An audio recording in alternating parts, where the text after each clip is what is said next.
Jiaming, and next I'm going to talk about my internship project on conversational AI tutor for mathematics, supervised by Nicolas Chauvin. What we have here is an interactive and multimodal AI tutoring system called Hopper. As you can see here, this is what it looks like in real life.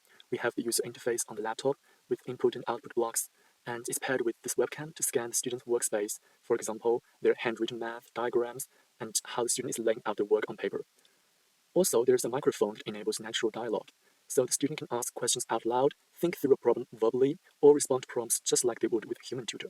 So the interaction essentially is a conversation between the AI tutor, Hopper, and the student. And let's move on to the tutor behavior. First of all, it's real time. The conversation flows like a normal discussion. There's no long delay or rigid tone. The system listens, responds, and reacts continuously. It's also interruptible. Whenever the student wants to do it, they can jump in with a question or ask for clarification. The system is supportive. It doesn't just give answers, it also adjusts the level of help, sometimes giving hints, sometimes asking some guiding questions, and sometimes explaining it more directly. It is designed to be engaging, so the user is immersed in the conversation. Transparency is another key feature.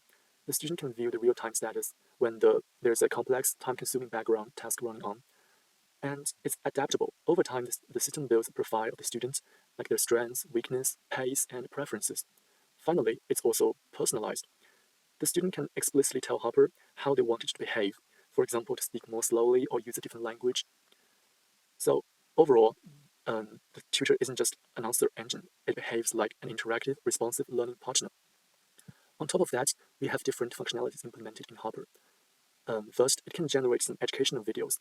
Instead of just explaining in words, it can create visual step-by-step animated explanations, like here, showing how a sine wave changes as you change the frequency.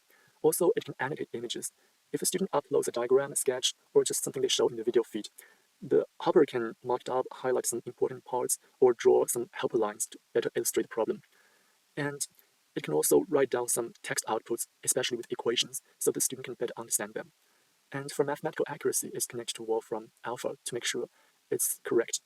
And it can also find some relevant videos on YouTube as learning materials.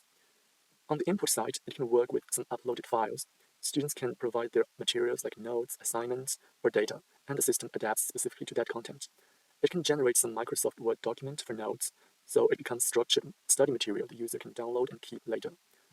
And it can generate interactive websites too, so the students can learn to interact, like say, solve equations, adjust parameters, and see the results change in real time. So that's it all for what we have with Hopper right now. Thank you for listening.